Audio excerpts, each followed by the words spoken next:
Coming up on this episode of By the Players podcast, we break down the disappointing West Virginia game and talk about the position group that needs to step it up the most. We debate why the program is a better missionary tool for the church rather than having missionaries knocking on doors. Plus, we talk about why Bronco really left the program and how that reason directly correlates to BYU's solution to winning more games in the Big 12. Let's get it.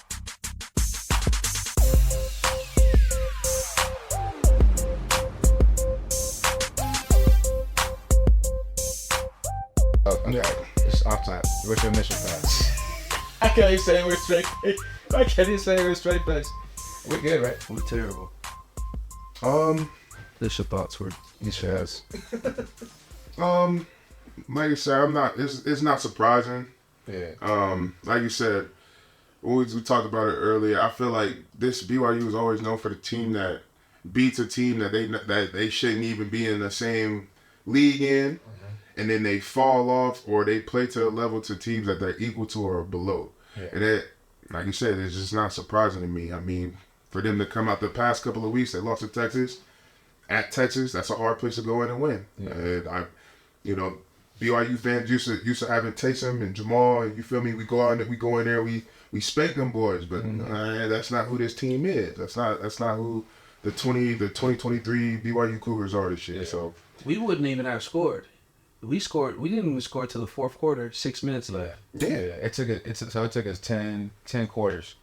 So not over the last couple of games, total of 10 quarters to score a touchdown.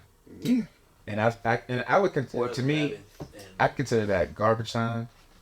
I don't know, like. No, we're for sure garbage. I'm saying like getting when you getting blown out, and then. The team that's getting blown out starts to score towards the end of the game. I consider that garbage time, regardless if you have your twos or your ones in, because you know how it is, right? Like everybody, you start to take the foot off the gas naturally. You already thinking like, man, what party we going to, or you know what I'm saying? Like, what's my next move? You know what I'm saying? So you just naturally same thing with the coaches. The whole sideline is relaxed. Everybody partying, you know what I'm saying? So I just consider that, and I'm not trying to take nothing away from that.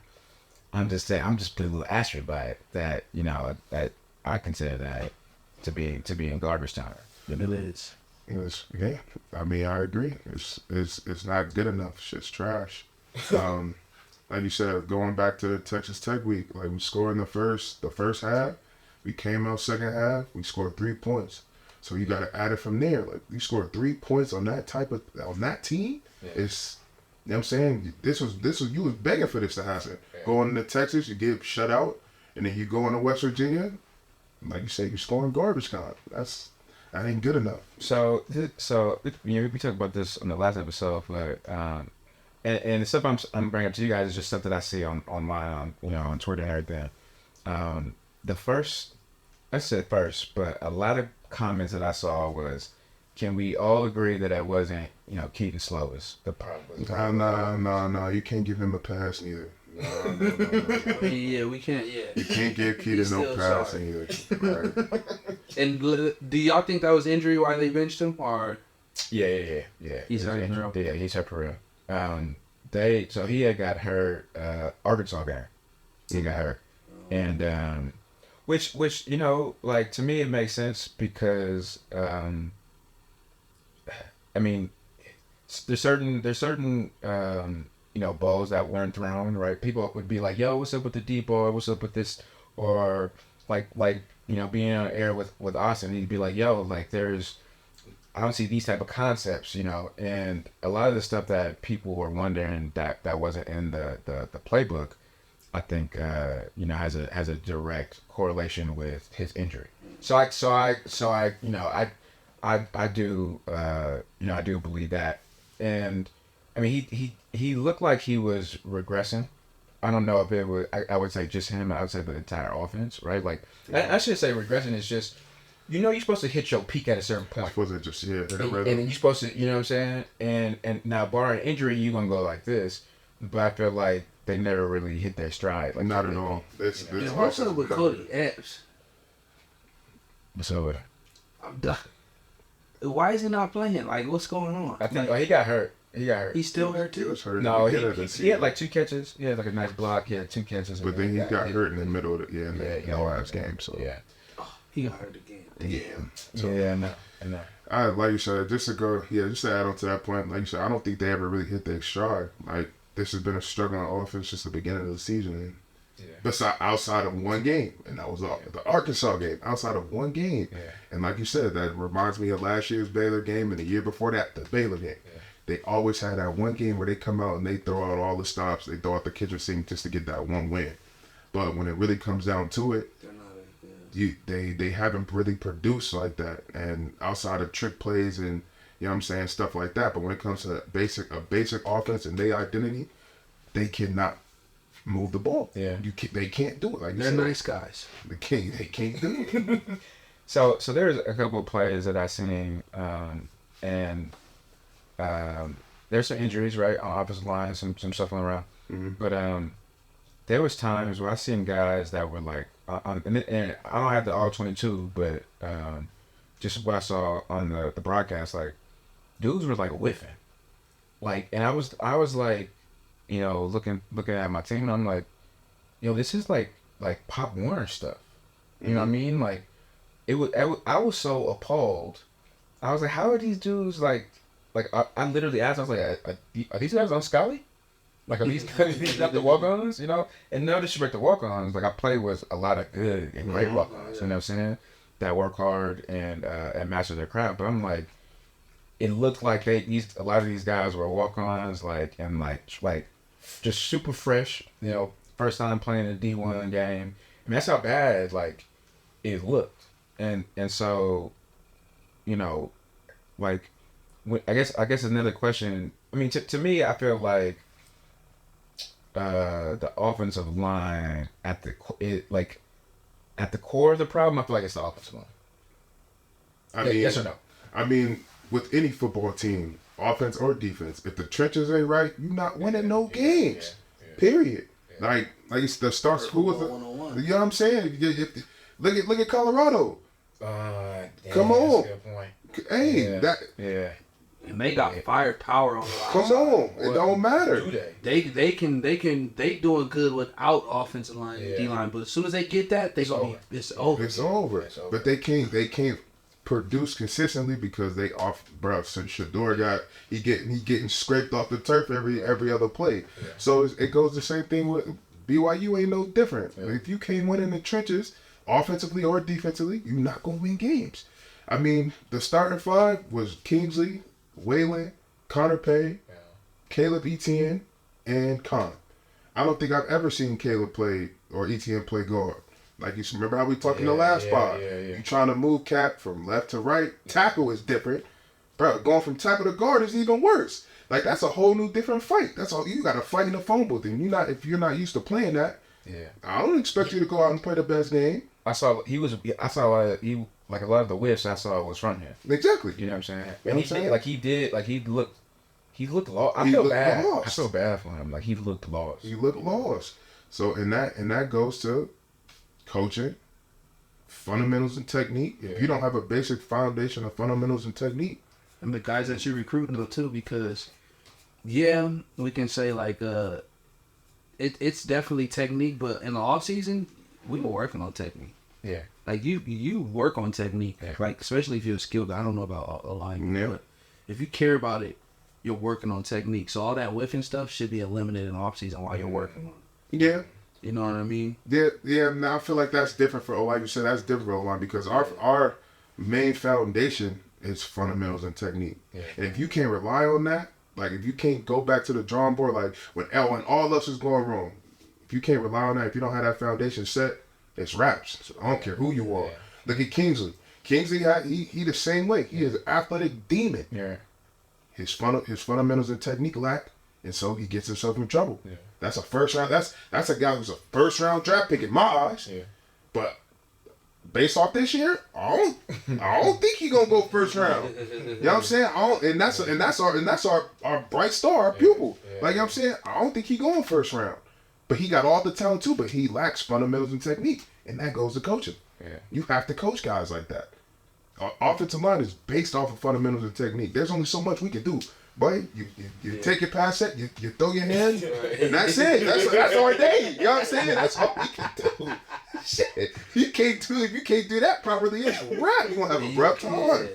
You gonna have a tough time, son. So, you know what I'm saying? I say it's different for skill shit. You can fuck up on a technique and still go out and maul somebody. Literally, yeah. Hey, that's what we need to see. But O-line, nah, brother, you gotta get right. You really do gotta be technically sound. You put it like that, you're right, bro. You right. It's raps. I don't care what play you call. I don't care what play you call. I don't care what's going on. If you whiffing, that's a confidence thing. Mm-hmm. That's fundamentals and technique. If you're whiffing, you know, being with Bronco, and it's crazy because you know the amount of yards that the defense let up yesterday. The last time that happened was 2010 Air Force. That's what I played. Mm-hmm. That was our first loss at Air Force in like a while. And then the next game we played Nevada, I think. Mm-hmm. The game like 2:30. Played Utah State, lost to Utah State, and that was when it was with Kaepernick. Mm-hmm. Played at Utah State, lost, gave up like 2 something like that, rushing, and that was the first loss at Utah State since Moses parted the Red Sea. So it was like it was a minute, right? Yeah. And you know, Coach Hill ended up getting fired. Bronco came in and took over the defense, and that San Diego State team, I think they had lost like 1 game, mm-hmm. and we held them to 53 yards rushing. That right there told me, because I was, man, there was like, I'm gonna say 5 or 6 senior returning starters on that team. Mm-hmm. 3 of them were the secondary. Me, Andrew Rich, Brandon Bradley, and there, you know, maybe somebody else somewhere. So to me, in my eyes, going through that, and you know, the year prior, we went 11-2, beat Oklahoma, finished 12th in the nation, beat Oregon State in the bowl game, like, you know, the typical, you know, BYU. And so, you know, that team had a lot of seniors and leadership. So when I left, I'm like, damn, we just lost talent. That's why we suck. But then when Bronco took over and it was a drastic change, I was like, oh, mm-hmm. This ain't really got nothing to do with talent. You know what I'm saying? Because it's the same dudes that was giving up 400, you know, to Air Force. You know what I'm saying? Like we were like last in the nation in that span. And then when we ended up finishing when Bronco took over, like 15th in the nation, mm-hmm. and like rush defense. And so that taught me a lot about this has everything to do with the coaches. Mm-hmm. So I guess my question to you is like, if that's the case, like, I'm assuming the solution is getting a new coach, like offensive line coach, or like. I mean, you gotta look at the tape. You gotta look at the tape. You gotta look at the evidence that's being shown. Yeah. If you're having consistent issues with the offensive line, I mean, especially this year. Okay, this year you can put a little asterisk on it. You lost a lot of guys. Yeah. I'm not gonna lie. You lost a lot of talented guys. But the years prior, I mean, who Blake Freeland, he regressed last year. He regressed a little bit last year, in my eyes, in my opinion. Yeah. That goes to coaching. Yeah. You know what I'm saying? Mm-hmm. Before that, before it was Funk, who was it? It was Grimes. Yeah. Grimes and Mateos, right? Yeah. I heard from what I was told, I heard Grimes and Mateos put their foot in their ass every time they didn't do something properly. Yeah. Correct? Yeah. I don't feel that's the same thing. And they was on their ass with fundamentals and technique. I feel like they were really good fundamentals and technique. They were fundamentally sound on the offensive line years prior. Now that is an issue. So, from that point, you need to evaluate that. As a head man, you need to evaluate that. Hey, my offensive line, if my big dogs, who we rely on to make this shit go and click, are out there whiffing and looking crazy, I need to look at who's coaching them, who's ahead of them. Who's coaching them? Who's recruiting them? Facts. Come on. I need to see what's going on. I need to look at that tape. Defensive line wise, same thing. It might not, you know what I'm saying? The only thing I can say that's different between the offensive line and defensive line, there is no spark. There is no want to. There is no nastiness. It really is out of one person. then that's Kingsley. Yeah. That's because that's the type of player he is. He a natural dog. That's his DNA. You know what I'm saying? He gonna try to go and get a pancake, but when the ball is thrown, I don't see 5 dudes running after the ball to go chase. Oh damn! Hey, Bronco. I know Coach Anaya and Coach 2J, man, hey, y'all better you better get your ass downfield. Just in case something crazy happens. Right, God fumble, we can land on it. Yeah. I don't see that from our guys. I don't see the want to. True, though. Come on, bro. Think about that. Damn. Come on, bro. True, get your ass on the field. All right. Go. We do not walk. I see dudes walking. I see if they do whiff, dudes turning around. Just looking, Bro, go hit somebody. Go do something. Yeah. You know what I'm saying? And that is a coaching thing. That is a leader thing. You know what I'm saying? Like, if I'm coaching, if I'm sitting there, I'm coaching those guys, and I seen that shit on tape, I'm like, hey, bro, it's next man. I need to put my 5 best on there. If I see your ass do that shit again, you're going to be sitting right next to me mad as hell. You're going to be sitting next to me and I'm going to put the next dude in. You're going to be a transfer. Come on, bro. Stop playing with me. How do we become coaches at BYU? How do you become the first black coaches at BYU? Yeah, they need a swag. I don't see. Look, that's the thing, man. Like, not that. You stupid, man. Look, they need a swag, bro. Cause now I'm thinking about it, bro. Cause you right, bro.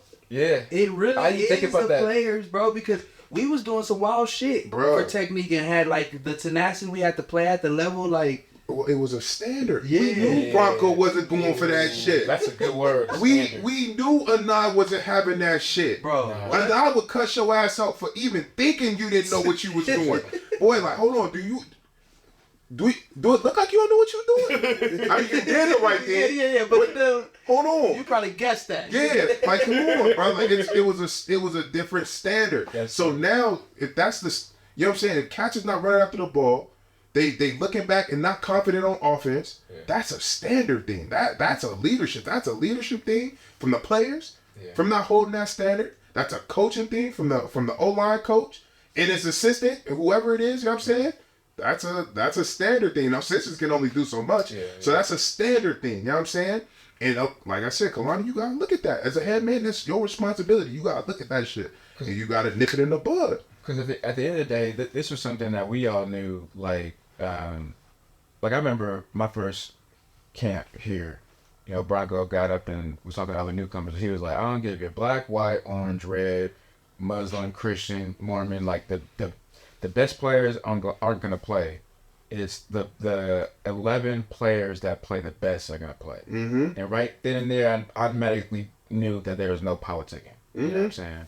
Now, maybe on an individual, group level, there probably was some of that.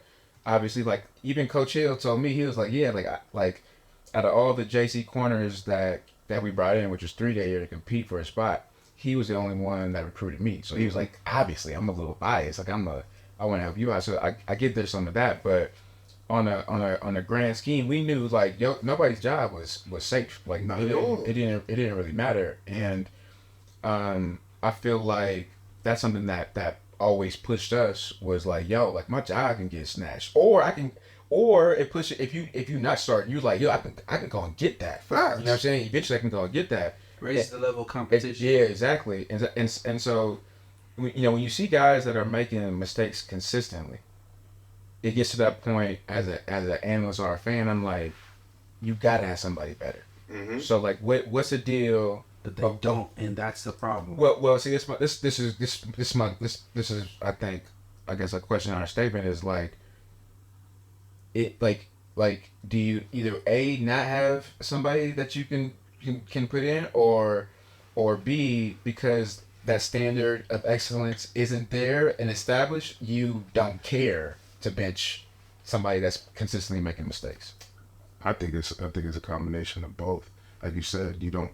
If you see a guy that's consistently making mistakes, not putting in that effort, you know what I'm saying, to go out and at least, like, I know I made that mistake, but at least I'm going to go put him on his ass. So at least it look a little bit better on tape. Yeah.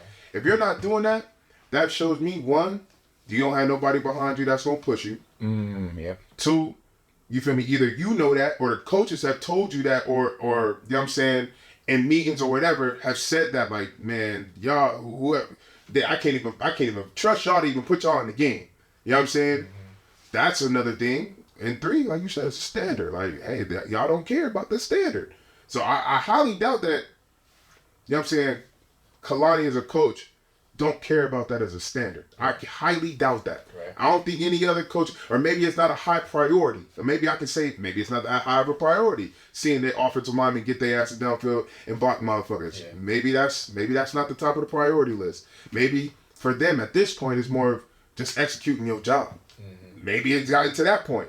But you know what I'm saying? But I feel like I think it's a little bit of both. Yeah. You know what I'm saying? I think it's harder too. And the right thing too. Yeah. You gotta want to be like, bro, fuck. I mean, we're winning.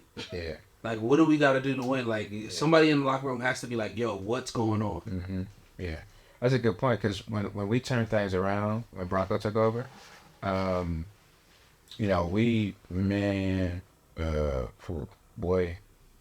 like life was crazy after that. At practice, it was crazy.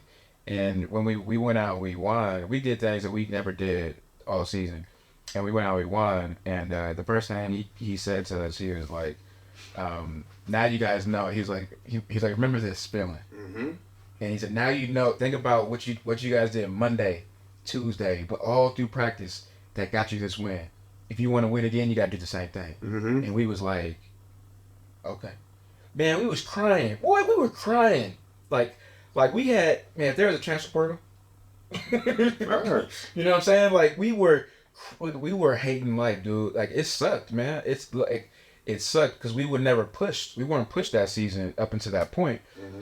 And we were crying and complaining and whatnot. And when he said that, I was like, oh, I'm down for that. Mm-hmm. I not only am I down to do that again, I'll do that times 5 to get this feeling. You know what I'm saying? Like to feel this right here, like to get this accomplishment, this win, and to dominate the way we did, like what I gotta do. Yeah. You know what I'm saying? And towards the end of the season, he was like, look, this was a very young team. We had a lot of freshmen. Kyle was a freshman. Mm-hmm. You know what I'm saying? Jay Keeps, true freshman. You know what I'm saying? Like, we had youngins, And he was like, Bronco at the end of the season was like, the talent was always there. They just didn't know how to work. Mm-hmm. So I had to teach them how to work, so that it could match the talent level. Because, without it, you saw what happened the first 4 games. We was getting, you know what I'm saying? Mm-hmm. So another thing obviously was the drop balls, right? Like there were, I don't know how many drop balls. Golly. And we talked about this in the post game that you have a new quarterback that's coming in. Jake throws 100 mile per hour fastball, and he is singing it. There's a lot of receivers that like, man, like it's like your hands hurt when he catches the ball, and we thought maybe that would be an issue. And I was like, you know what, man, he's been here since January, right? Like he had some issues with spring ball, like his tons was taken out, so he didn't have game like situation reps. But at the end of the day, like that's a number 2 quarterback. Like you getting reps with your receiving core. And so I was like, I don't think that's an excuse. Now the rebuttal to that was, well, like game situation is different than like practice. And to me, I'm like, yeah, maybe, like maybe, but the ball is thrown. I would assume the same as gonna be done in practice. Mm-hmm. Like you trying to make a throw, you trying to make a throw. You know what I'm saying? If I'm trying to lead somebody and put some air in it, I'm gonna do the same thing here versus practice. You know what I'm saying? So like you being a receiver, like how much of a challenge is that having a new quarterback? Coming in. You played with a couple, right? Like a lot of college, right?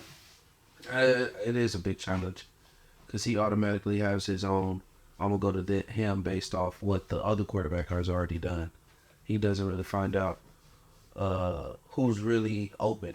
I mean, but to me, I believe Christian Stewart was throwing that thing around though. Everybody here, he was Stewart. Man, slinging it, bro. Honestly, I believe he was my favorite quarterback at BYU because if he had like a couple more years, bro, the way he was, I didn't even know he was that good, bro. If he had the whole season, bro, I feel like and the camp in order to get himself ready. Yeah, I think that because like you said, we won 4, and then we win that stretch where we lost 4 because he was trying to get in the rhythm. But then we won 4. Them 4 games, them last 4. He was Christian was untouched. He was. I think he threw like 20 touchdowns and like maybe a pick at the most. So no, he was on fire. Yeah. He was on, and I'm talking about like Remember the shirts? Remember he had like he was in that era, like he was the player that had like the first shirt. You know, you see like Taysom shirts and stuff like that, but like he was the I still got that shirt. You know what I'm saying? Christian, that when I was like, damn, this is a real quarterback. He was hard to me. He was hard, and he was solid. But that that's an anomaly, getting somebody that comes in and just be like. Yeah. Like getting a Aaron Rodgers after Brett Favre is like. yeah. You know what I mean? Like that's hard to do, but I mean like from a so I get what you're saying from like a targeting standpoint, right? And maybe pre-selecting who I'm going to go to, and maybe there's a little bit more chemistry and trust that's like our chemistry that's off the field that translates to trust on the field, right? Like whatever the case is. But I'm talking about just from like let's go back to like Pee-wees and catching the ball. You know what I'm saying? Like obviously, Jake has a stronger arm, especially with Keaton being hurt, right? Like there's not a lot of velocity on it, but like is it that big of a switch up to where like guys are like dropping balls? You know what I'm saying? I think if you're a receiver and you talking about your hands hurt and he's throwing it to you saw it. Let's just be, I was thinking, I ain't let's gonna just say be something. 100, bro. Like, say nothing, bro. the only thing I'm gonna complain about is like, hey, bro, like I like the slant up here rather than you know what I mean? Because placement, rather than you throw it too hard. Like, you're soft at that point, bro. This is college football. Like, you should be on the jugs machine anyway, so nothing is hard because you know what I mean. But I feel like if they're complaining about that, they're soft. They're like, there's no other excuse. You should be playing. Only thing you should be talking about is when I do this, take a little extra second because I'm going to add a sauce on that, and then I'm going to be open. Like, you should only be talking about, like, when he plays on the outside of this, expect me to go inside and like this. Like, you know what I mean? You guys should be, timing and 3 steps ahead. Like, okay, if he plays outside, we already know, tap my head, that's slant. We're not even talking about, we barely talk about ball plays. If you're a quarterback, you should know where to put it. We're really talking about how do you want me to run this fade? Mm-hmm. You know what I mean? Like, okay, boom. I'm going to look this way, but I want you to give him a wiggle, jam, and then I'm going to put it to the back towards the sideline. So all you need to do is get it back there. Or if you Mitch Matthews, okay, how do you like to catch your fade? You want it to be a jump ball? Okay, cool. I'm going to peep that safety, jump ball. Like, that's all we're talking about. We're not even talking about placement and none of that because you're supposed to know that. You know what I mean? Talking about, dropping the Bro, I wish my receiver would, like, he's throwing it too hard. Wow! Hey, remember that time Coach Allen, they slapped me on the Bro. But you gotta have dogs like that as coaches. Like go back to what you said. Like, it's all about your coaches, too. Like, bro, I'm not even listening to that bullshit. You just sitting like, what? Like that's something, if I'm a coach and I hear something like that, you sitting next to me. You watching. I'm gonna find somebody who gonna catch the ball. I'm gonna put a lineman out there, bro. Can you catch it? Like, what are we talking about? Like, nah, we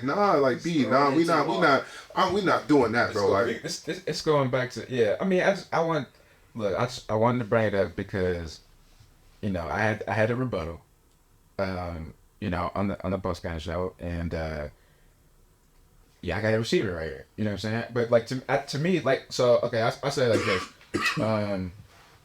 Going into my senior year, Jake came early. Jake Hughes came in early, and started battling Riley Nelson in spring ball. Mm-hmm.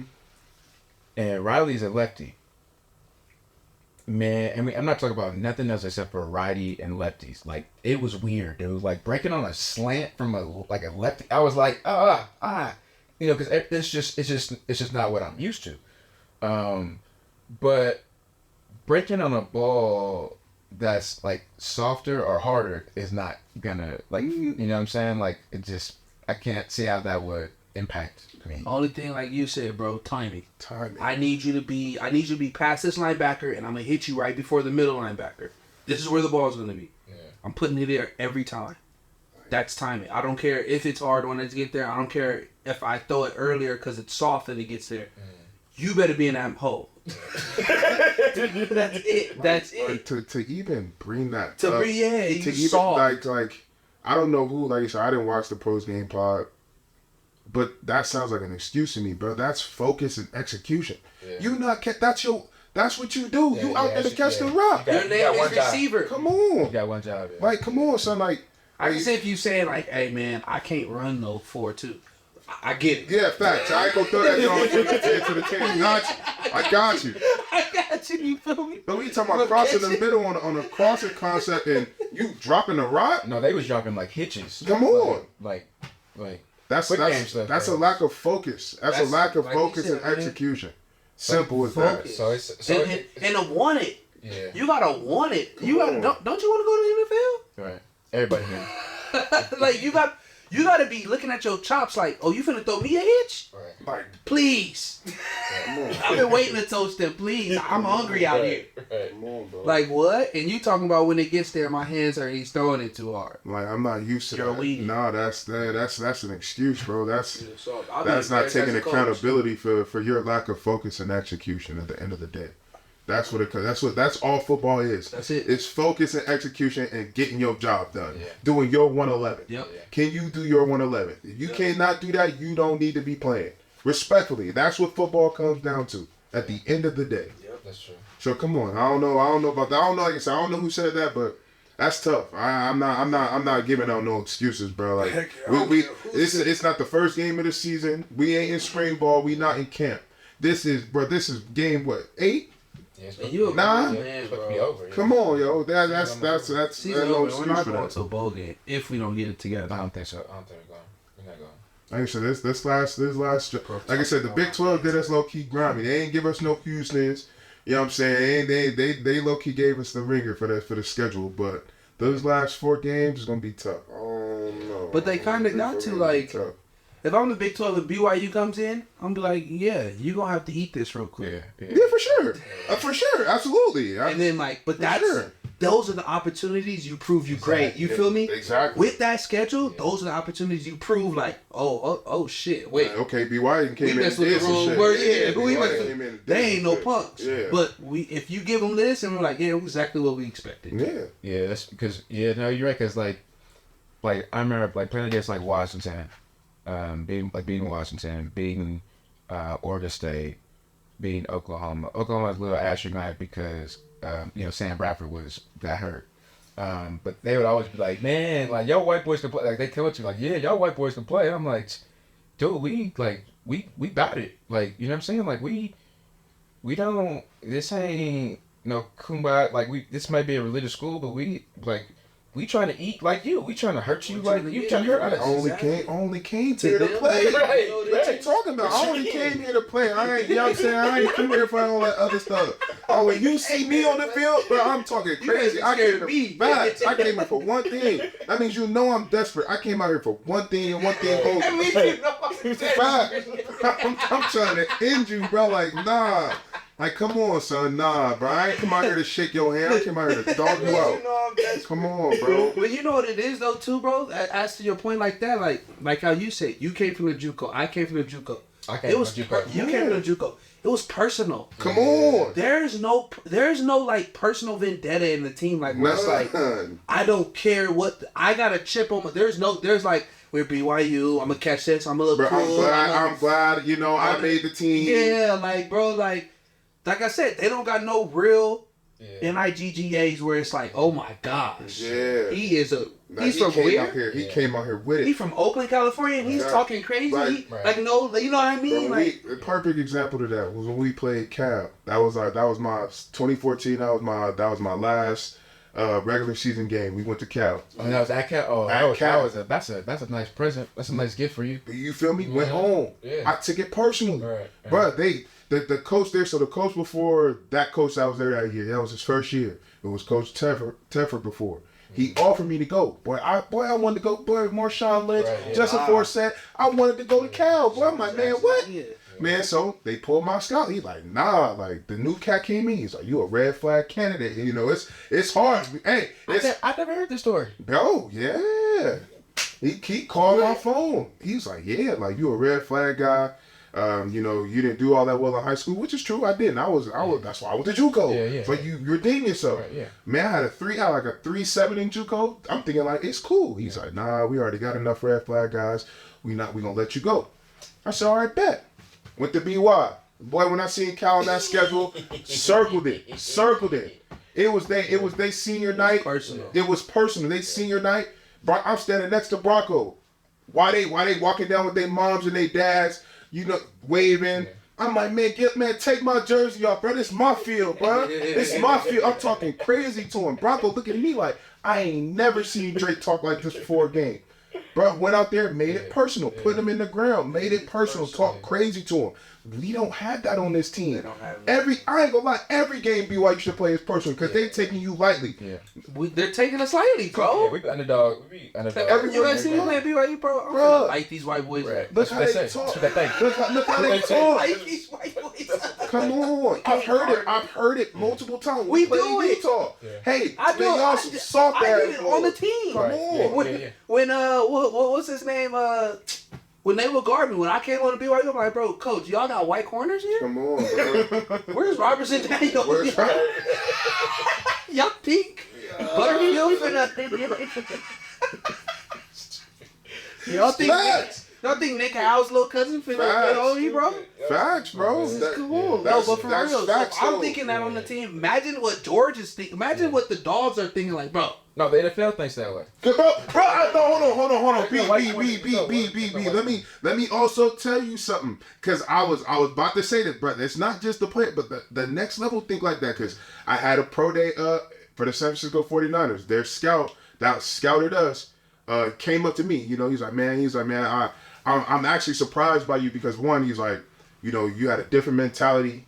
He was like, because a lot of BYU guys, and this is the thing that they say around the league, he's like, a lot of BYU guys, which you probably don't know, we don't take them. We don't draft them because, one, they're a little bit older. They already got their family. Yeah. You know what I'm saying? They got their kids. Situated. They're situated already. They're not hungry enough. So we don't draft those guys.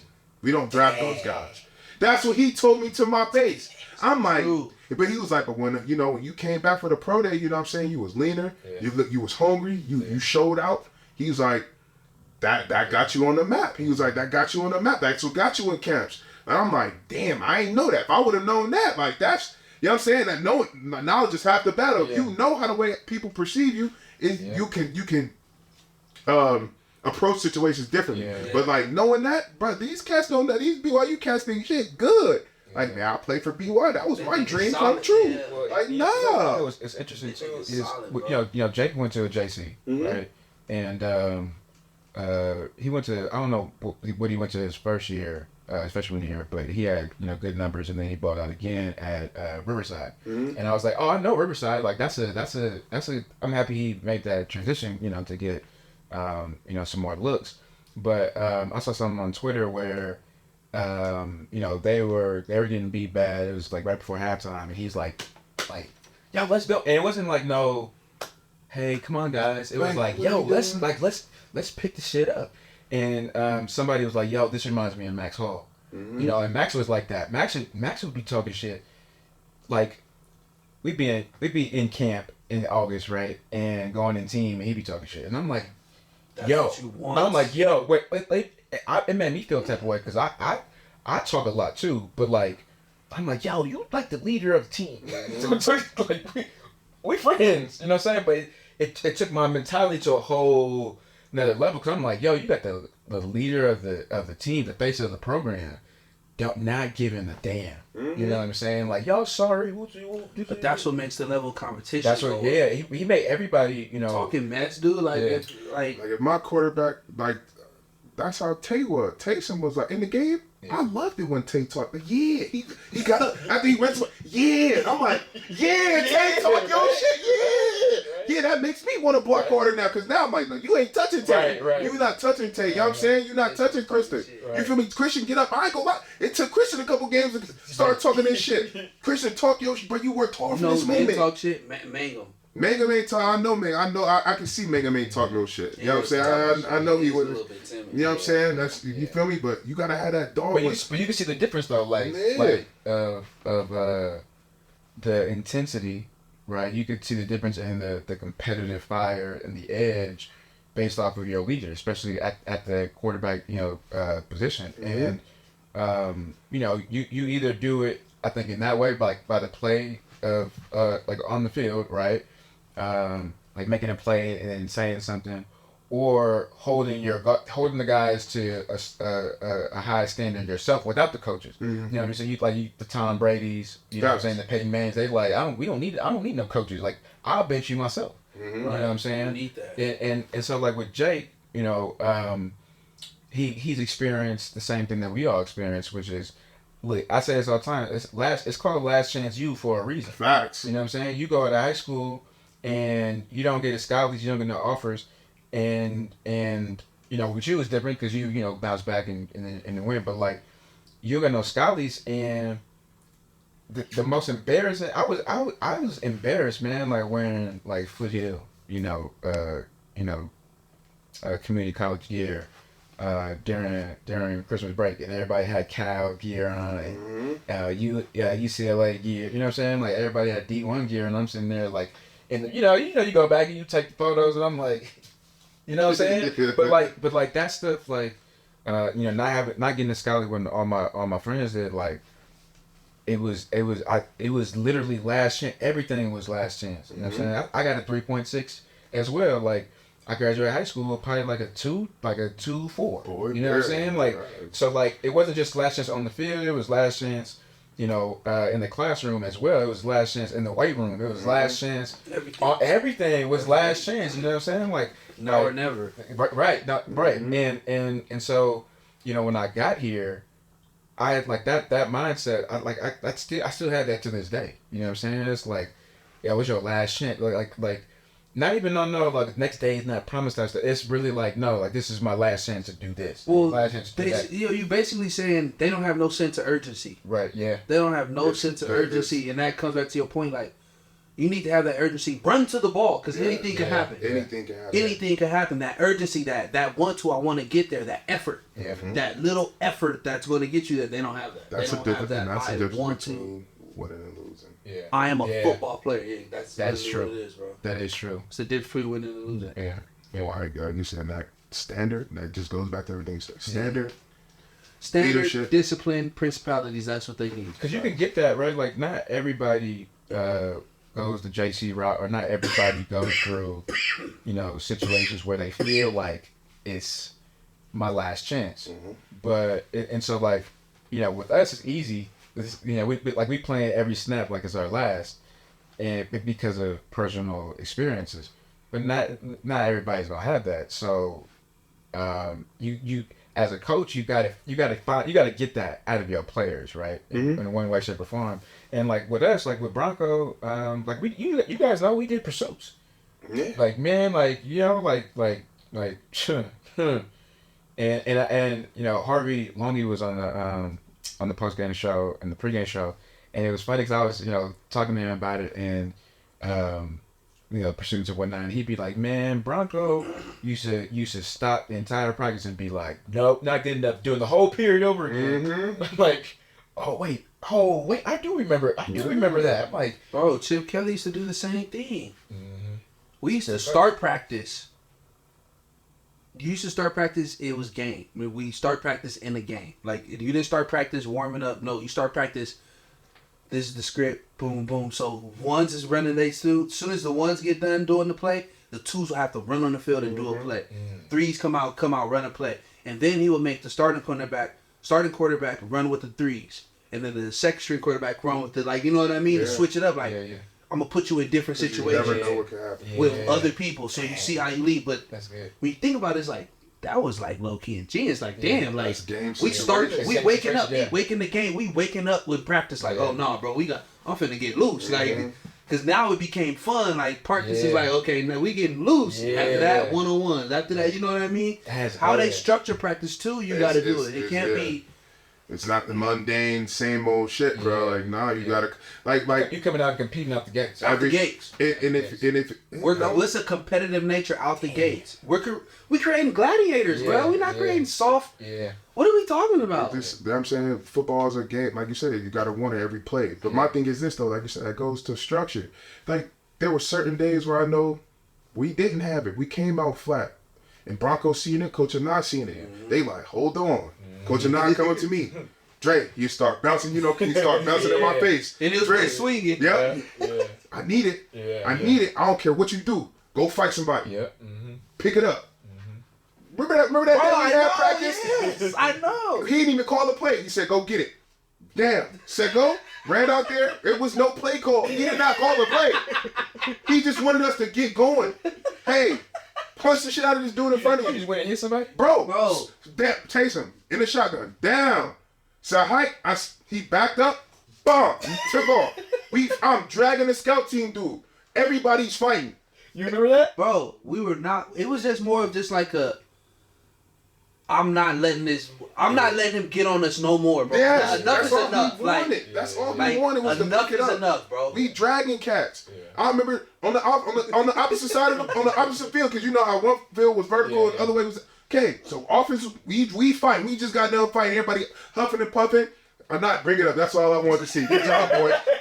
We see Bronco. Bronco over there, militant. Right, It's militant over there. You better not be over there fighting. Right. You better not. You better not be over there fighting. But hey, you feel me? I seen defense scout team. They see us over there fighting. The scout team go by like, hold on. They start getting on the defense. That's another thing too, though. I didn't mean to cut you off, but when you at them big D1s, the scout team is just as good. Just as good. Bugging you up during the week. So you're right. You getting better because getting better, the scout. Because even coach be like, how you gonna let the scout team fuck? Facts. And because you doing good on the scout team, we gonna pull him up because he whooping your ass. Facts. I remember so many times sitting in Oregon, and I'll be in Oregon, I'm like, damn, he low-key need to be playing. Next thing you know, he playing. He playing. Because the scout team is just as good. We don't want to have that here. The scout team, so how am I getting better? I remember that we didn't have nobody on the scout team. They started putting the equipment managers out there with DBs. Yeah. Wearing the shirts, trying to guard me. No, they didn't. Yes, bro. I don't believe you. Dude with the blonde hair, I'll never forget him, bro. I don't believe you. Bro. Because we don't have enough, bro. We don't. That's crazy. We got to change the culture around here. It's a culture thing, bro. People have to want to be here. You have to want to be here, and when you get here, you have to want to win. You know what's interesting, dude? Like, a lot of people would say that Bronco's recruiting strategy was bad because he didn't cater to like a lot of the recruits, but because he always made it like, yo, if you want we want the guys who want to be here. Yeah, and something that always struck a chord with me, and I appreciate it, and I love to this day. Obviously my safety Andrew Rich, and I remember my recruiting trip, he was my host, and he was telling me how he had offers from like Cal, like Washington, like these big D1s, but then he walked on to BYU, and I was like, this is before I knew like the culture, so I'm like, yo, like that's kind of crazy, you know what I'm saying? But he had this, Andrew had the same mentality as all of us. Last chance, you know what I'm saying? So he ended up walking on and ended up getting scholarship after that. But like Bronco made, like, to your point, like guys that like want it. You know what I'm saying? So now you got a guy. His mentality is every day. You know what I'm saying? Like every day, it's the same type of mentality. Like I'm trying to earn this. This is his last chance. You know what I'm saying? Last chance opportunity. So who's playing? Raiders, Giants. That's my nigga. I got real Raiders. I got to, bro. I'm like, let's go. That's all. Come on. Come on. You ain't seen nothing like that. It's been a week. I need to see it. So it's I don't know, man. Like it just seems like like structure and standard. You know what I mean? And I guess I don't know, like I don't know how to articulate this, but I don't know. I feel like you kind of have to, and maybe I'd say you kind of have to. Maybe it's just the teams that I've been on that had the most success was like drill sergeant. Like if your foot ain't on the line, if your foot touches the white line, we start practice over again. We start warm up. Structure, standards, discipline. Yeah. Okay. Discipline. We need discipline. And I'll also add to that. I don't feel like you need to be a drill sergeant. Not everybody needs to be a drill sergeant, but you do need that one.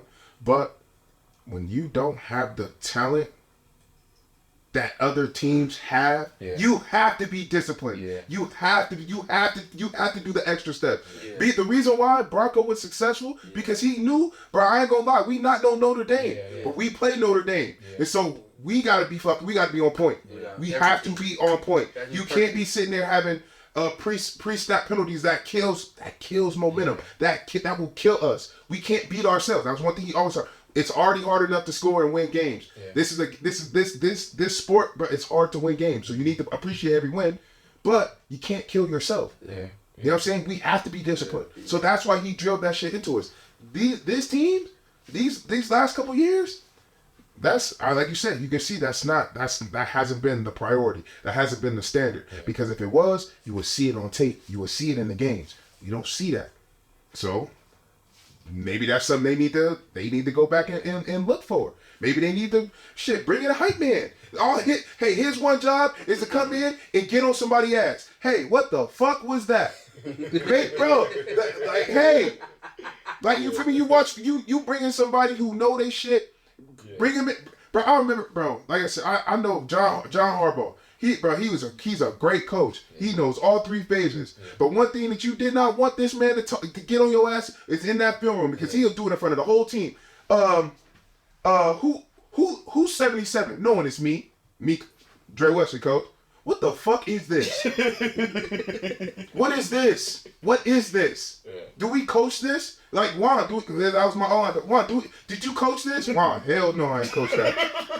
No, I ain't coach that, coach.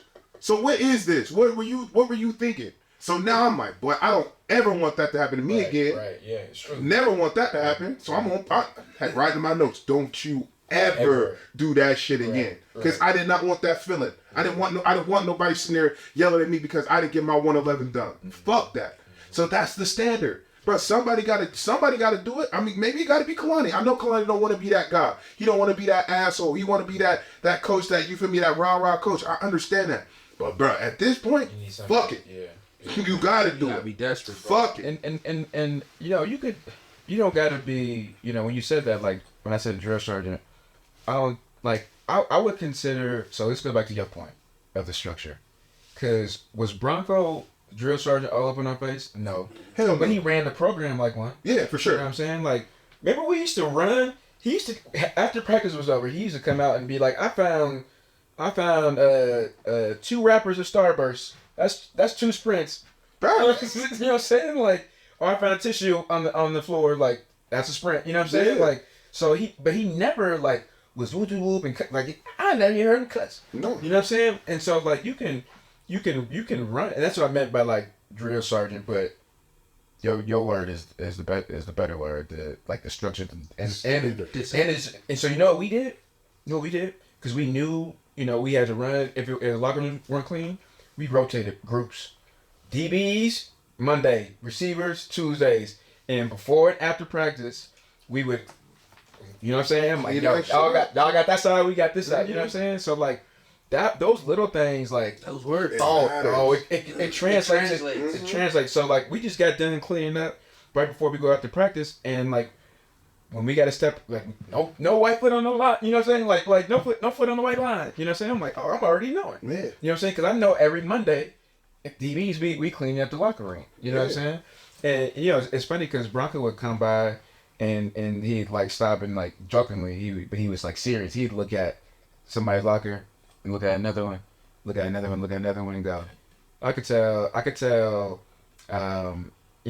how somebody's life is based off of how how organized their locker is or how dirty it is. Mm-hmm. And I'm like, what you mean? He's looking and he goes, see his locker right there? Clean, organized, and yada. And he goes, the person who owns this locker, he's a starter, 3.9 GPA. He's like going down the list, and he like, look at this. Messy locker, things all organized, on probation, third string. It's true though.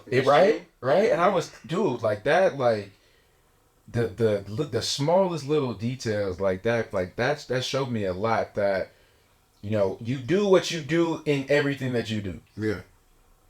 It's that simple. So if I'm gonna be detailed, with my locker, I'm gonna be detailed, you know, with my life, with my structure, with my preparation, you know what I'm saying, detail to my execution, you know, and vice versa. And so you can get that out of somebody by laying the standard and the structure of, hey, you know, we got to clean the locker room, we got to do these things. And then you, and you as a player, as an individual, you learn it. It becomes learned behavior. You know what I'm saying? Yeah. That's based off the foundation, bro. Like you said, standard structure. Honestly, I guess I don't like if I'm Kalani next year, bro. You gotta earn it, bro. Yeah. Everything. You gotta earn from the helmet on your, from the decal on your helmet to all the new shit that they got, the new clothes that they got. They didn't got a whole. They didn't been spoiled to death. These new kids that got so spoiled, bro, that they think, you know what I'm saying, that this is what it's supposed to be. Yeah. Boy, remember them chicken strips we used to get in Legends? Boy, like, nah, bro, y'all eat good now. Bro, you might have to go. They had unlimited food. Come on, hey, they probably do. You know, we used to steal Coach Child's Jamba Juice card. Come on, just to get food. Or we had a freshman who had all the money on their card, bro. Hey, bro, hey, I need you to spot me, bro. Can you spot me this time? But he might have to. They're treating them like they're a winning program. Yeah, nah. You might have to strip it, bro. I would even do. Cause remember for the longest time, like Bronco. So I was the first team. This is 2009, where Bronco, we had the 25-year anniversary for the national championship. And so they surprised us with a powdered blue, there's more powdered blue versus royal blue, but like powdered blues against Utah 2009, which is the last time we beat them, other than this 2 years ago. And everybody was shocked. They were like, yeah, Bronco, like, what, he don't ever, you know what I'm saying? Like, you hear stories of how, like, when the Nike Elites, or I forgot the name of it, but when, you know, Nike first came out with, like, the Elite thing, like, we were supposed to be one of them. And Bronco was like, no, I don't want to. And so TCU ended up being it, right? So, like, having a representative, Mountain West, and whatever. And, we got one of the longest Nike contracts, you know, I think 5th longest, right? So, when it comes to, first and foremost, like, we're up there from school-wise, right? Like, we up there with Florida and Texas with that relationship. And so I remember Bronco would always be like, that's a distraction. That's a distraction. So to your point, I would even be like, yeah, because you know how it is with us, like, with our generation, we would love to, and even now, more so now. So I would even, to your point, I'd be like, look, every game that you win, like, that unlocks a new uni combo. Yeah. You know what I'm saying? Like, or new this, or new, whatever the case is. They had a game room where they can go up and chill, players lounge. You know that? No. Well, all we had was that little that rinky dink little shuffleboard. That's all we had. That was our only basic form of entertainment in that motherfucker. Boy, come on, bro. Every day I saw you heard bop, bop. That's it. That's all you heard every day. Like ping pong balls. That's it. Bro. We didn't have nothing else, bro. Like, but now they got ones, they got powder blue, the royal blue ones, they got all types of shoes, all these. I'm like, that's great for the program, and I'd love to see that for them. I'm saying they deserve it, but now at this point, how the way you've regressed as a program, now I'm taking that. Don't bring out no more navy blue helmets. We sticking with the tradition. We sticking with the traditional white helmets with the navy jaw. Until y'all earn it. We gotta go all the way down to square one. Back down, because we acting like we've put in a low effort and we're acting like we're Alabama. We should be getting the stuff as Alabama. No, bro, Alabama's earned it. Oregon's earned it. And you see big Bama, programs. Bama don't have no ulti. And you better not wear the white cleats. You better not wear no white cleats or with no black socks. Boy, I'm trying to tell you. You better not wear no white cleats. You see the ways, black cleats. Them homes, black cleats. You better not change it. That's not how the way Bama roll. You know what I'm saying? And look, and they got the best facilities. Stop playing. They win. Yeah. Come on, if they came to what? If they came to Nike and like, we want a new, they'd be like, boy, which like, come on. But yeah, I mean that's crazy, man. Thinking about it. It's the structure. Yeah, it's the structure, and it goes down to what you want as a program too. Because even Chip Kelly too, he was like, even when we was winning, we had every right to change our uniform, but he was like, no. Mm-hmm. Like, I remember specifically saying to him in meetings, he was like, I don't care about the fame. I don't care about none of this. We have a job to do. That's winning. That's winning. That's all we're here for, fellas, is to win. Come on. That's winning. Come on. We wouldn't even get blessed like that. Like, the captains would have to go beg him and talk to him and be like, yo, we want these Jordan 5s. And he'll be like, they're just shoes. And he'll be like this. No, he would literally tell us so, bro. Bro, he was like, he's working for Nike. And we tell him, like, nigga, fuck. He was basically telling him, like, I would never forget it, bro. He said, you guys come to me? No. He said, you guys come to me? You guys want these new Jordans? Fellas, they're just shoes. He's like, what are we going to do about it? He said, men do two things. You can talk about it, or you can complain, or you can do it. Like, damn, like, I guess since you put it like that, bro, they are just shoes. Bro. You right. A new paper come out next year. You ain't lying. You Take ain't your lying, perspective, man. Bro, everything, bro, yeah, like, you know, let's go win. Let's go. You're like, all right, guys, let's go. Let's go win. That's it. Like, bro, but those are the coaches you need. Like, that's the type of sense you need where, like, it's like, bro, I don't even care about the hoorah. I don't care. Yeah. I just care about winning. And sometimes I feel like the coaching staff is caught up in the hoorah. And, like, honestly, our fans celebrate. They the best at it. They the best at They're it. the best at it, bro. We celebrate the most Basic stuff that's like, this is not even a cool accomplishment. Yes. Like, they did something about, like, they said something about the quarterback. They did something was like, this quarterback hasn't, we don't lose at night. We're Hey, no. I seen that. I'm like, what are we talking about right now, bro? What are we doing? Wait. Look, I got an argument to this. Listen to me. See? Listen to me. Cool ball. This look, I think this is legit. So, night game to home. This is night game to home. Yeah. Right?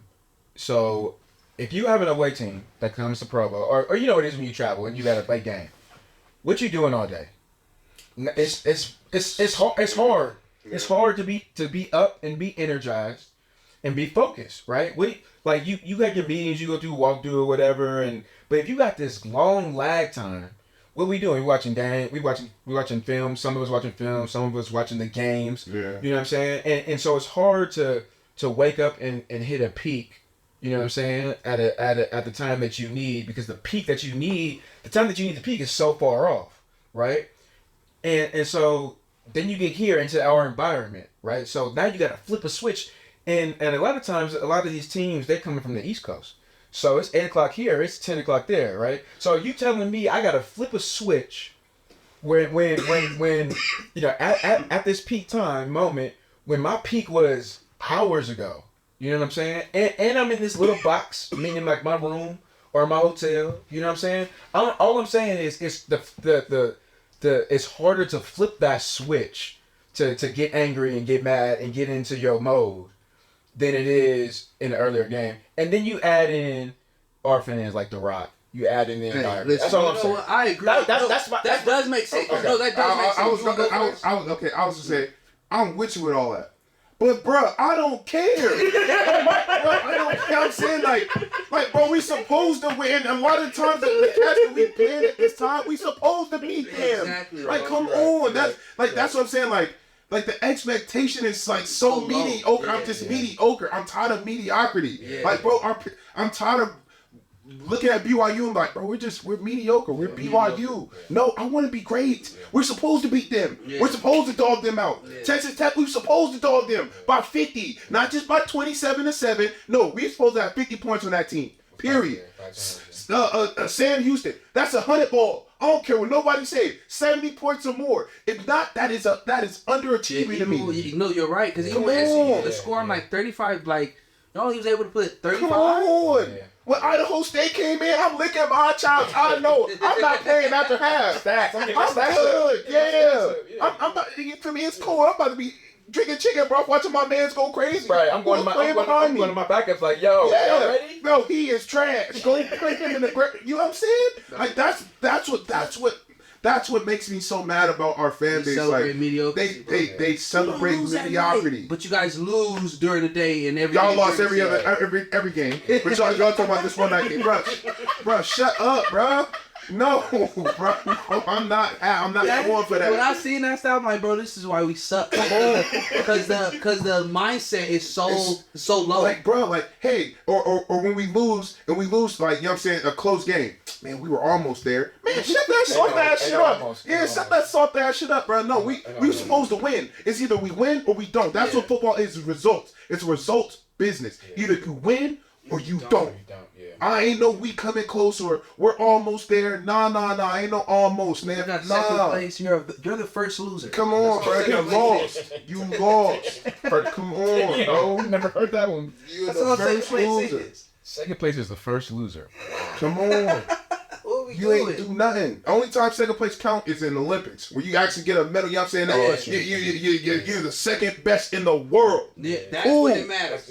Cool. That's levels though. Yeah. But even then, like he said, it's an Olympics. It's an individual sport. Yeah. Right, well, But a team sport, bro. Like, come on, bro. Come on, bro. The first loser. We barely beating teams. We should be dominating. That pisses me off. No, bro. We supposed to be dogging these cats. They like at the end of the game, it ain't. I'll keep want them to hate us. Like, bro, I hate BYU. They whooped our ass. I hate them boys. Yeah. Just how we feel with almost every other team that beat us. Like, boy, I hate it. I hate Notre Dame. It starts with recruiting, bro. Come on. It starts with recruiting because even I shot some people some film and I'm like, bro, this dude's a dog. I'm like, look at him. Like, look how he's getting to the ball. Look how he's running the ball. Look how and as an offensive coach, I'm like, you look at how when he has the ball in his hand, how he reads the field, how he's maneuvering with the ball in his hand, how he's scanning his vision, his awareness. Yeah. I'm sending them cats, and they're like, well, we got to get the whole coaching staff to agree. And I'm just like, bro. No, and honestly, it goes above that because, like you said, I've talked to Bronco Mendenhall, my senior, you know what I'm saying, exit interview. Yeah. I know he's told me some things that I didn't know coming into BYU. And one of the reasons why he's not at BYU no more. Yeah. So that goes above the coaching. It goes above sometimes over their head. That's right. That's literally what he's talking about is why he left. Come on, he couldn't be. Bro, I don't know. My junior year the year before you got there, it was me, Rob, Mike Davis, Sam Lee, Jordan Johnson, Marcus Johnson. Bro, it was Jamal. It was 22, damn near 20. I'll say like 25 non-LDS African Americans on the team. Yeah, I think that was the most in school history. It was. At that time. Yeah, that's Bronco. Somehow, you know what I'm saying? I heard some cats ain't like that. Mm-hmm. So they started chirping in his ear, bro. You can't. This is not BYU. This ain't our brand. These are, you know what I'm saying, and into a fault, we ain't helped Bronco. Some cats ain't helped Bronco's case because they was getting in trouble. Yeah. But at the end of the day, it made it hard for him to recruit the guys that he wanted. You right though, because you don't see that many black dudes on the field at BYU at the same time. Even when the most was when they, like you said, it was me, T-John. Yeah, it got it even worse. Jamal. Yeah, it got it even worse after the next year. Yeah. Like you don't really see that many people, black people, even in the basketball program. You know who it was? That's why they suck. It was me and Brandon Bradley. Yeah, you be Brad. That's it. Joe did it. Joe came after. Oh, Joe came after. Yeah, he came after me. Did she? That was 2010. That was 2010. See? Bro, I'm trying to but ever since Bronco left, the change of the guard, look at the roster. Just take a peek at the roster. Yeah. Look at it. Look how it's all changed. Look at the results. Our corners are black. But that's across the board at any level or any. Our corners are they're black. Yeah. You know what I'm saying, but they're like mediocre. But you also got to look at who the coach. Who the coach? Gennaro. Coach G Black. Come on. Yeah. You can get him in. Yeah. We can relate to him. Yeah. It's a different. Like when Coach Hill was recruiting me, I didn't care personally, which is funny because I didn't care because of how my mom raised me, but but my mom felt more comfortable at the time, not knowing what was what BYU was, that I had a black position coach. Not that there was a black coach on staff. I had a black position coach. She was like, that was important to me. Yeah. You know what I'm saying? Oh, man. And so, yeah, like understanding that, yo, I got somebody that looks like me that's there, that basically that's like my dad. You know what I'm saying? Well, I say head coach is like a dad, and then your position coach is like an uncle. Yeah, for sure. Like, you spend the most time with him. Most time, yeah. Absolutely. And yeah, man, like when I didn't even thought about it in that wide angle view though, and I just remember a quote, from one of my teammates that was, had similar conversations to me, with Bronco. He was like, man, you like, tying both hands behind my back. The first thing he said was, this place for everybody. First quote he said, Bronco, like, this place for everybody, I don't care who you are, this place for everybody. And number two, he was like, you tie my hands behind my back and expect for me to dig for gold. You know what I mean? Like, how do you expect me to do, to dig for gold and I got two hands tied? but then you hold me to a standard that, that can't be reached because I got I got two hands. Like, so you either got to untie my hands or you need to lower my standard. Mm-hmm. or the third option, I'm going. All right, yeah, like I'm out. You know what I'm saying? Well, yeah, and that's the thing. Like with Bronco don't ever not gonna lower his standard for nobody, for nothing, for nobody. You know what I'm saying? So it's really only one option. Yeah. I've been out too. Come on. But like you said, everything has changed. It changed a lot, bro. Like you said, that demeanor has changed. Like I said, I'll take this. I'll take that. That first year with Kalani when he had all his boys on staff, that was tough. That was tough. But when he brought in Grimes in there, I will give him that clap. Grimes and them set that tone from day one, and that's when I saw the difference in the coaching staffs. When he left, regressed. They started to go backwards. So like I said, they gonna have to do something, bro. Like you said, BYU gonna have to open the gates and let more cats. You know what I'm saying? Like, hey, at this point, you gonna have to. You gonna have to. As far as coaches and at players, they need more black people there. Period. That's true. Period. You gotta. You know what I'm saying? We dominate the sport, bro. And I don't care what stat you say. Look at some of the best quarterbacks now. Yeah. Running backs. Yeah. Receivers. At the top 5 highest paid or 10 highest paid, like 7 out of 10, aren't they black? And in the NFL or something like that. They 5 black. 5 and if they mix, they dominant because they black.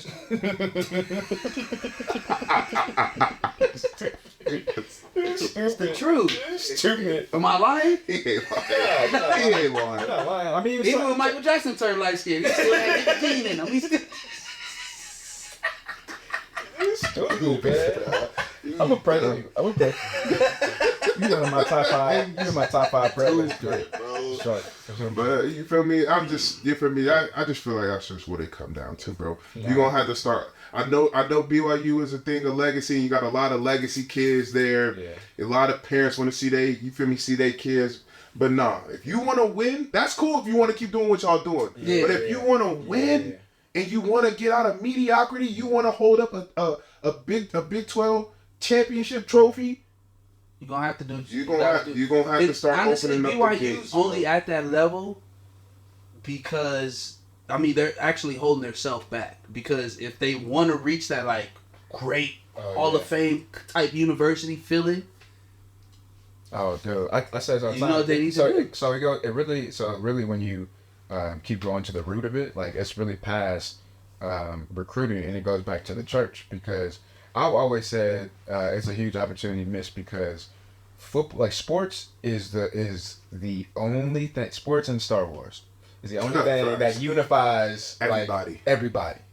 Like everybody, right? Like think about the World Cup, Olympics, right? Like you got people from around the world, all competing, all on one accord. Cheering. You know what I'm saying? All on, like everybody's invested. The only other time that happens is war. That's a negative scenario. You know what I'm saying? But from a unity standpoint, and so what greater missionary tool than to use sports? You know what I'm saying? The one thing that unifies the world, which is sports, like the church could say, yo, let's have this as a recruiting tool. You know what I'm saying?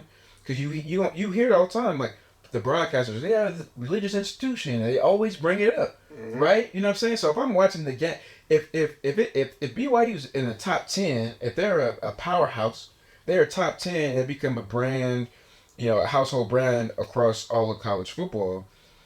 I don't got to be a fan. I'm tuning in. I don't care about Alabama. I'm watching the game. Facts. You know what I'm saying? I'm watching Georgia. I'm watching Oregon. You know what I'm saying? Like, and think about it, B. Some of the top, like you said, the top 10 schools in the nation.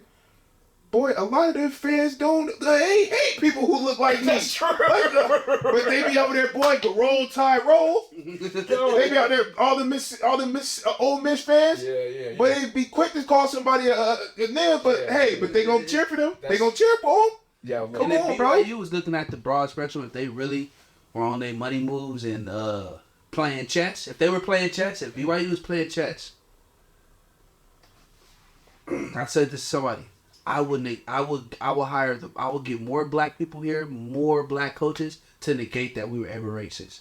Yeah. And then that You would cut out all that stereotype. I would cut all that stereotype. That's one, right? And then two, what I'm gonna do, we know football, college builds community. Now that I got college here, I'm getting money coming in. I'm getting endorsements. I'm getting more eyes here. Now what is that doing? That's building community. Now that I'm building community, what do I want to do? I want to spread the good gospel. I can do it now. And now I push back. I got more people on my side. I got more broadcasting TV. Yeah. I got more athletes representing the Y. So now when you see that Y, you know Mormon. So now it's a win-win. You think about, to your point, right? We got 2 starting quarterbacks in the NFL, today from BYU. That's a brand I'm talking from a church perspective and a marketing perspective, right? Like that's like Jaron Hall's, rookie quarterback getting his first start at BYU. 3, Jaron Hall, Zach, and Taysom. Well, yeah, I'm talking about starters though. Yeah. But yeah, exactly. I mean, think about Fred. Fred. You know what I'm saying? Like, so, like if they're thinking, if they're playing chess, that's what I'm saying. They don't got no masterminds in there. If I was a head coach, I'll be masterminding the game. It's not about that though. It's above. Yeah. It's above. It goes back to because if that was the case, Bronco would have did it 10 years ago. Yeah. You're right. I mean, he can't. It's above his head. The Coach Holiday was just a drop. Yeah. Droplet. Well, because even Bronco told me, he was like, man, you don't even understand. This is the acoustic version of me. He said, because he said, I wish I had more players. Like, I feel more comfortable around players like you. Yeah. Like, when he was talking to me about it, I was like, damn, that's crazy. Yeah. He can't even be. You can't be who he can't be himself. Yeah. Like my man, Bronco, after we lost to Notre Dame, I'll never forget it. He came in, he's like, the reason why and I know he has to say this because he can't dog cuss people out because he's gonna get reported.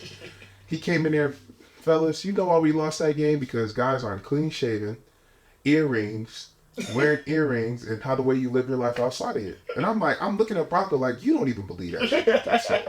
Coach, I know you don't believe it. Because if that was the case, Florida State wouldn't win a game. Bama wouldn't win a game. Right, true. Come on, bro. Nah. I was like, no. The reason why we lost that game is because we ain't got the dogs. Yeah. We you know what I'm saying? We ain't got the dogs. We ain't got enough 5 stars out here. 4-star 5. We ain't got enough. You feel me? We got. You feel me? Guys out here. Nah. Coach, this is why. Guys. Come on, bro. But ultimately, that's what it's seen Remember the Titans? Yeah. But we need everybody to play in their right positions and play it right and be happy. Right. Right positions. You see, Remember the Titans. Maybe we will have an anomaly. You feel me?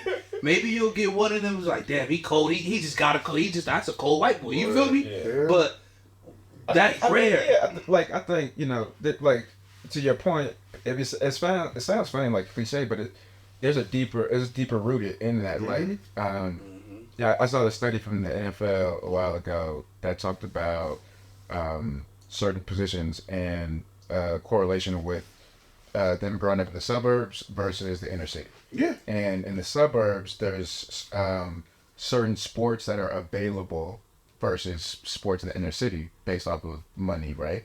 And so the sports in the inner city, and then it just so happens that more black people live in the inner city versus the suburbs. That's just a fact, right? Absolutely. And so those sports that are available in the inner city mold and shape the kids that live there with fast twitch, right? You know, like you develop skills that enable you to be extremely athletic versus kids that grow up in the suburb. So, for example, it's like what we was talking about here, Utah versus Texas. yeah, football. yeah. Like what we talking about here? Like, So like an example, like a lineman playing football in the suburbs, and then maybe like basketball or maybe like wrestling, right? Versus a lineman in the inner city playing basketball, football, and like something else, right? Like he's gonna come out a little bit more springy, a little bit, bigger, taller, but more athletic. That's what I'm saying, right? And so there's correlations with the sport that you play, and how athletic, like the various sports you play in your athleticism. But yeah, well, the correlation is based off of it's the amount the type of sports that you play.